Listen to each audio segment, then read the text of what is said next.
dans le jardin ou les terrains où tu auras plein d'arbres fruitiers, des trucs. Ouais. Mais pourquoi t'as planté tout ça, toi, à la base? C'était juste pour le plaisir de voir un arbre grandir ou... Ouais, pour moi c'est pour le plaisir.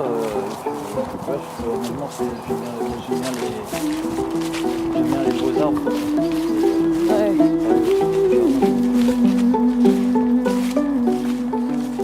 Donc finalement c'est une contrainte assez faible finalement pour l'agriculteur, et derrière ça on a quand même beaucoup d'atouts puisque finalement ça va préserver aussi le sol pour des excès d'eau, c'est-à-dire que les haies ont quand même la faculté de retenir l'eau.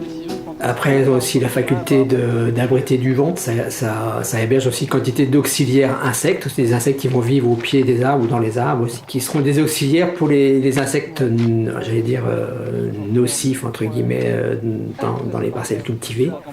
Bon, on cite souvent l'exemple des coccinelles, par exemple, qui vont manger des pucerons dans les blés, donc ça peut être ça. C'est une histoire intergénérationnelle. On a grandi à la ferme et donc mes deux oncles, ils ont passé une partie de leur enfance à creuser une souche d'arbre qui était vivante mais le cœur était mort. Et donc ils ont tout creusé pour pouvoir rentrer à l'intérieur et grimper par l'intérieur du tronc dans l'arbre. Et du coup quand on était petit, on allait souvent jouer là-bas, on faisait des cabanes et en fait on rentrait par l'intérieur du tronc, on faisait une cabane dans l'arbre. Et maintenant c'est rebouché. L'arbre il a cicatrisé.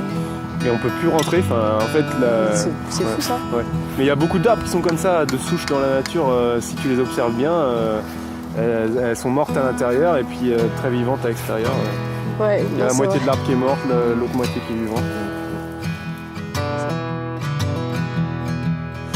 C'est des lots à s'inviter dans le sol, des trucs qui ruissellent. D'un point de vue biodiversité, ça va recréer des habitats, ça va recréer des corridors écologiques. On va aussi avoir des intérêts vis-à-vis du carbone, ça va permettre aussi de stocker du carbone, c'est des enjeux dont on entend de plus en plus parler dans le domaine agricole.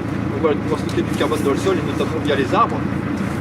On s'aperçoit, il y a des études qui ont montré qu'en ayant, alors en intraparcellaire comme ça, sur la température d'une parcelle en plein hiver, en plein vent, etc., on va gagner 3 à 5 degrés. Du fait que ça va ralentir un petit peu le vent, etc. Et l'effet inverse en été, quand on a un grand cagnard, même principe, on va avoir 3 à 5 degrés de moins. Ça, qu'est-ce que tu es en train de faire? Tu peux m'expliquer ou pas? Oui, je suis en train de déplier le grand filet que je veux mettre sur le grand arbre en devenir. Voilà.